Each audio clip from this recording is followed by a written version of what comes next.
ça, c'est du côté syrien. La situation n'est pas beaucoup plus rose du côté du gouvernement libanais. Donc là, quelles sont les marges de manœuvre qu'il essaye de faire par rapport à la Banque mondiale et au FMI, sachant que le FMI est en voie de trumpisation rapide, comme on l'a vu avec le prêt qui a été accordé à Javier Milei en Argentine. Oui. Donc que faire par rapport à ça? Que faire par rapport aux Israéliens et à leur volonté de faire du Sud-Liban une zone tampon? Que faire par rapport à la France et sa volonté de garder une influence, port de Beyrouth et autre chose? Et que faire par rapport à l'Arabie Saoudite et à la Turquie qui veulent reconsolider un pôle sunnite? Oui. Alors, le Liban a connu beaucoup de mutations ces dernières décennies, avec un acteur qui s'est imposé comme étant l'acteur le plus influent, qui est le Hezbollah. Et le Hezbollah, c'est un mouvement chiite libanais fondé en 1982 avec l'aide des Iraniens et à travers une coopération entre l'Iran et la Syrie de Hafez el-Assad, qui était déjà présente au Liban à travers ses troupes, et qui contrôlait surtout l'est du Liban, la Bekaa, qui est à la frontière libano-syrienne. Pourquoi fin 82? Parce qu'à la fois c'est l'exportation de la révolution iranienne que Khomeini évoquait souvent, vers les minorités opprimées, comme il disait, et le fait que les chiites libanais étaient déjà traumatisés par les invasions israéliennes, puisqu'en 1978, il y a eu une première invasion avec une zone de sécurité, d'occupation qui a été imposée, et d'où la population a été chassée. La majorité des gens se sont retrouvés soit dans les banlieues de Beyrouth, soit ils sont partis même du Liban vers le Michigan aux États-Unis ou vers l'Afrique de l'Ouest. Et puis en 82, il y a eu la deuxième invasion israélienne du Liban, qui cette fois est arrivée jusqu'à Beyrouth. Elle a assiégé la capitale.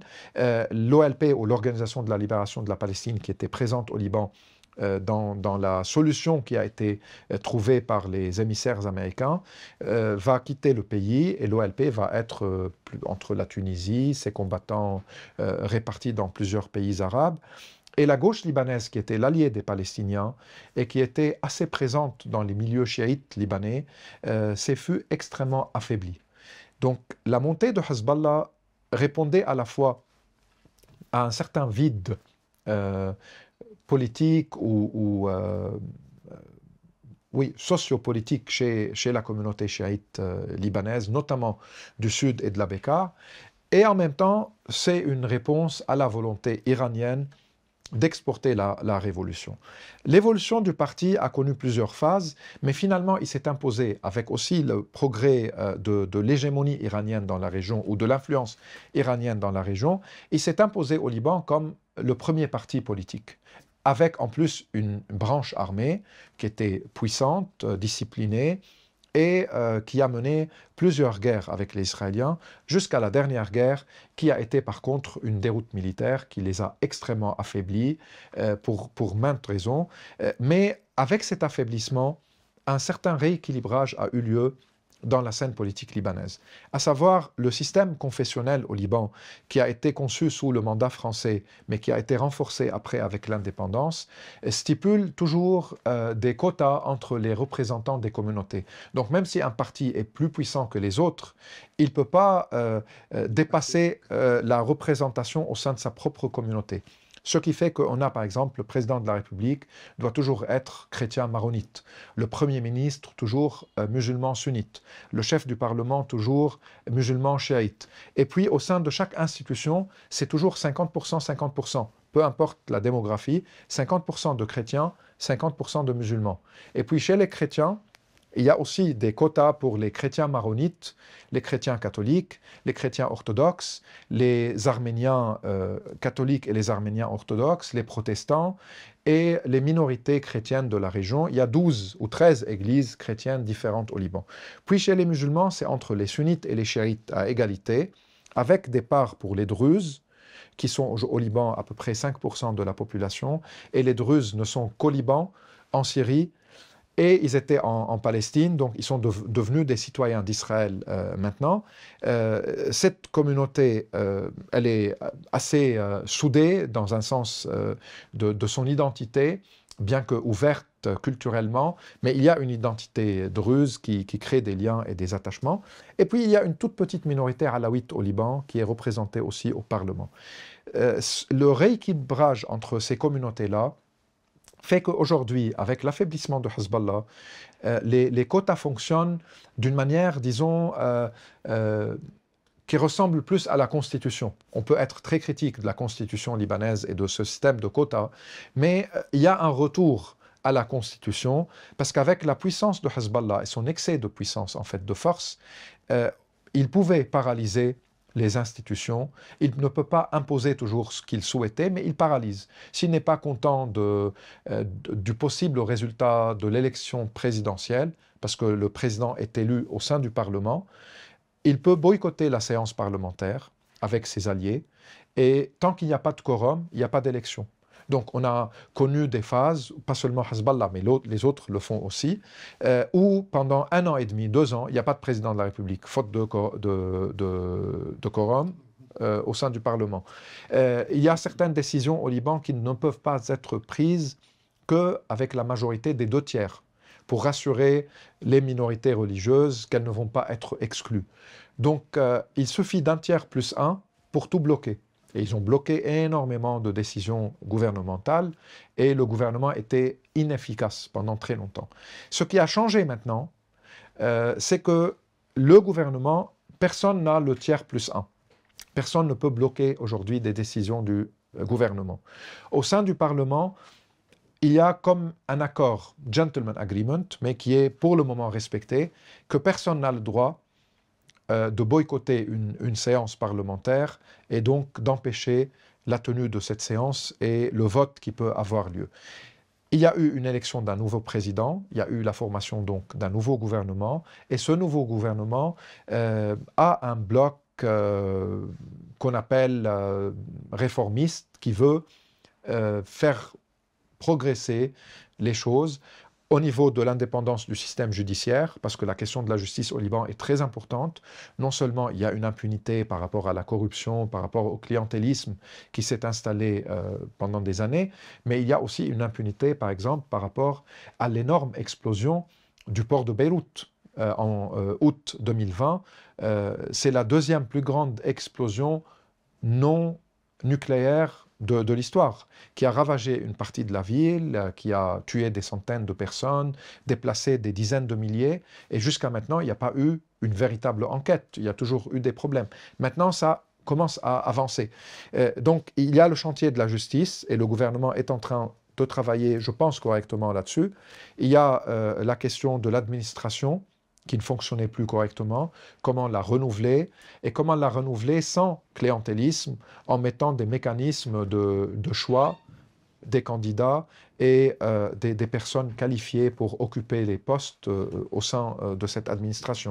Il y a la question des réformes de la loi électorale, de la décentralisation administrative, comment tenter de diluer le confessionnalisme en créant des espaces non confessionnels, comme par exemple le renforcement des municipalités où il n'y a pas de quota confessionnel, comme peut-être la création d'un Sénat où le confessionnalisme est respecté, mais si on crée le Sénat confessionnel, le Parlement ne doit plus l'être.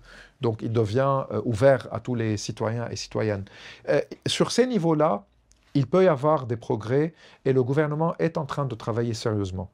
Mais sur d'autres questions, comme la question des armes de Hezbollah, c'est beaucoup plus difficile. Est-ce que le Hezbollah va accepter de rendre ses armes à l'armée libanaise? Est-ce qu'il va accepter de dissoudre son aile militaire?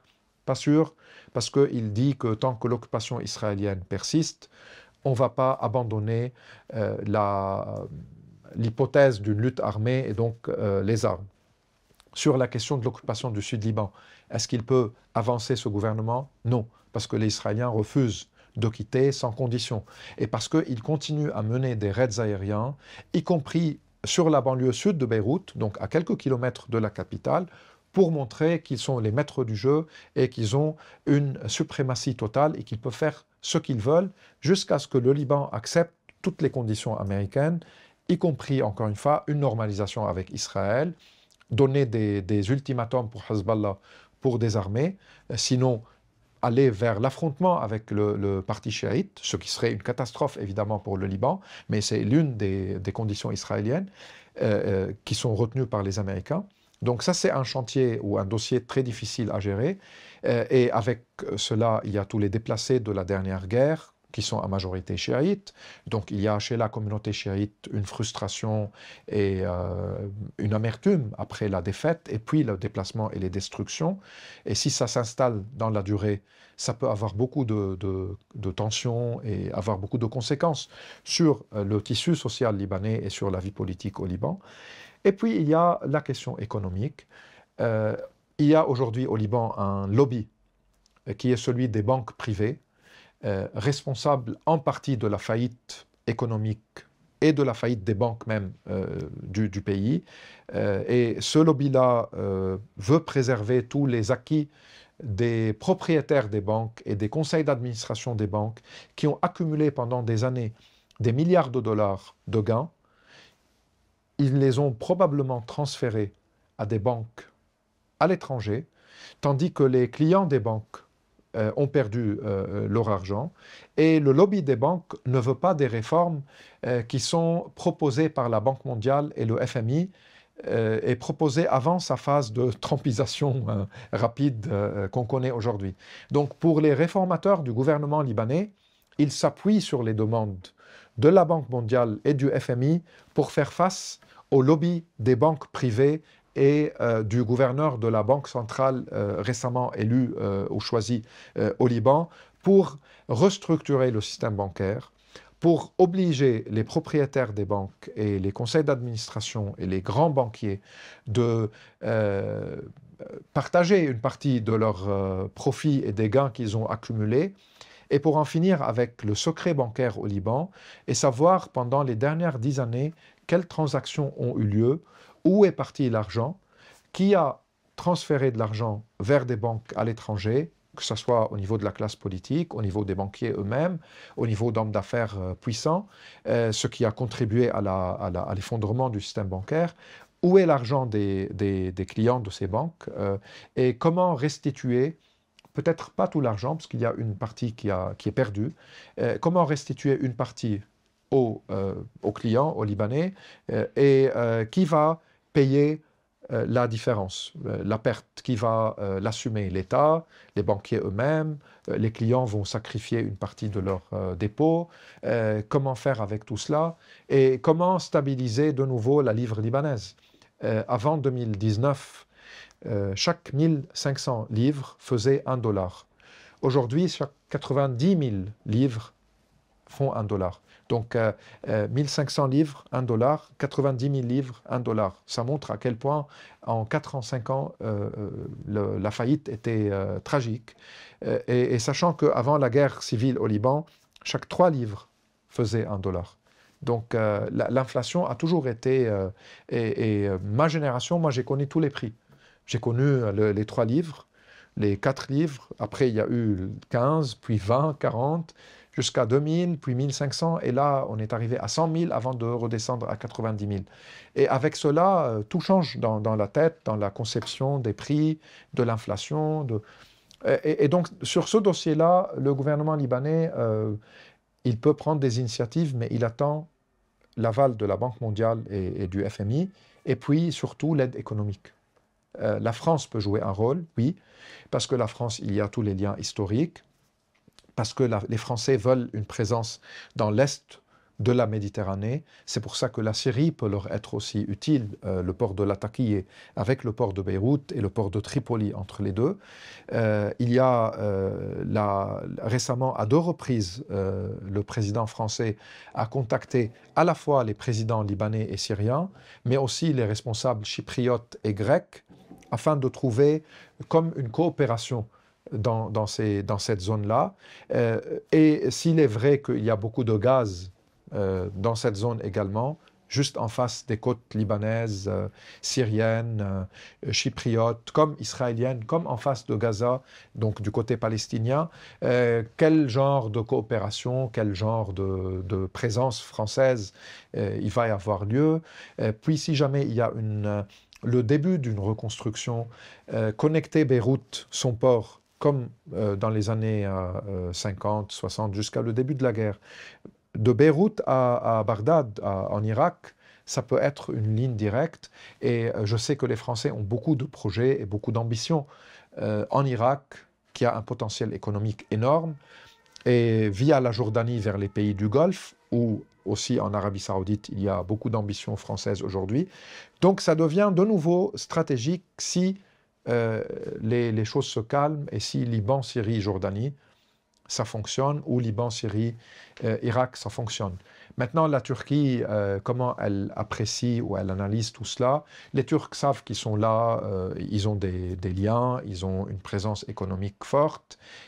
Il y a ce que certains considèrent un néo-ottomanisme, le rapport avec le Liban et la Syrie comme étant des anciens espaces ottomans, comment Erdogan souhaite jouer le rôle du grand frère économiquement et politiquement. Ça, c'est sûr. L'Arabie Saoudite est de retour. Les Saoudiens avaient abandonné le Liban et la Syrie en 2015 parce que Mohammed Ben Salman se préparait pour devenir prince héritier en premier lieu et puis le roi. Il y a eu la guerre au Yémen qui a été le premier investissement militaire saoudien et politique et qui a échoué d'ailleurs. Ils avaient abandonné le Liban parce qu'ils avaient abandonné Hariri, fils. Saad Hariri, qui est le fils de Rafiq Hariri, assassiné en 2005. Et ils avaient abandonné la Syrie parce que les Russes ont commencé leur intervention en 1er septembre 2015. Et pour les Saoudiens, c'était cause perdue de continuer à investir là-bas. Donc, ils se sont focalisés sur le Yémen. Maintenant, les Saoudiens, il est clair qu'ils sont de retour. Et il y a une semaine, le Conseil des pays du Golfe, qui avait interdit à ses ressortissants de se rendre au Liban, a levé cette interdiction. Donc certains espèrent que cet été, il y aura de nouveau un tourisme des pays du Golfe qui peut faire entrer de l'argent et que l'argent puisse circuler, aider un peu les gens qui travaillent dans le secteur touristique, etc. La même chose peut se produire en Syrie prochainement aussi. Donc l'Arabie Saoudite certainement va tenter de jouer un rôle. Et le Premier ministre libanais s'est rendu récemment à Riyad, dans la capitale saoudienne, bien reçu, contrairement à des précédentes visites par d'autres premiers ministres. Et surtout que l'Arabie saoudite aussi considère que l'Iran a perdu au Liban comme en Syrie. Donc c'est le moment pour revenir et remplir un vide que les Iraniens laissent, sans pour autant être dans une agressivité vis-à-vis de Hezbollah, par exemple, ou vis-à-vis d'autres groupes, parce qu'ils savent très bien qu'il ne faut pas non plus dépasser, disons, des limites et aller au-delà des équilibres qui existent. C'est ça, oui, mais c'est un peu ça la question, c'est-à-dire que des petites marges de manœuvre ont l'air d'apparaître, elles sont toutes conditionnelles, mais néanmoins, on pourrait voir des petits éléments se mettre en place. La question est de savoir, est-ce que ça inclut ou est-ce que ça exclut toute la population du Sud-Liban, et en particulier les chiites? Oui. Est-ce que ça va se fonder sur l'ostracisme de la communauté chiite ou son inclusion?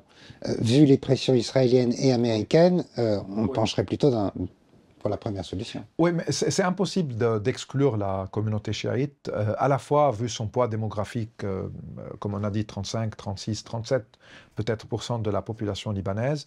Elle est dans le sud, mais elle est aussi dans la Bekaa et dans la banlieue de Beyrouth. Et le système lui-même stipule que les représentants de cette communauté doivent être inclus dans tous les processus de décision et de gestion. Et ils sont assez puissants. Après, est-ce qu'ils vont être affaiblis politiquement? Oui, je le pense. Parce que à la fois Hezbollah avait été tellement puissant qu'il avait dépassé les normes de puissance des acteurs libanais. Il va revenir à un poids ou à une taille qui ressemble plus à un parti libanais qu'à un parti régional. Et les Américains, ils vont faire pression pour que Hezbollah soit écarté. mais il y a toujours des moyens au Liban pour ne pas accepter ces conditions-là. Le parti lui-même, il peut ne pas toujours choisir des membres pour siéger au gouvernement, mais des alliés, des amis. Et c'est le cas d'ailleurs maintenant, les deux ou les trois les deux qui le représentent ne sont pas directement membres. Ils viennent de carrières universitaires, mais ils sont très proches. Et donc, ils sont en coordination et en coopération directe avec lui. Après, les Européens jouent un rôle différent. Les Saoudiens peuvent jouer un rôle différent. Peut-être les Américains vont rester catégoriques et ils ne vont pas financer une partie de la reconstruction dans le sud Liban. Ils peuvent dire que nous n'allons pas faire ça, mais nous allons aider le secteur de la santé à Beyrouth, disons. Et de toute façon, les Américains coupent énormément de budget. Quand ils ont, par exemple, arrêté les projets de la USAID, le Liban a subi beaucoup de dégâts directs parce qu'il y avait beaucoup de coopération agricole qui profitait, bénéficiait de cette aide-là. Il y avait certaines municipalités qui avaient des contrats. Il y avait des campagnes de vaccination qui étaient financées par la USAID. Et tout cela est de toute façon arrêté.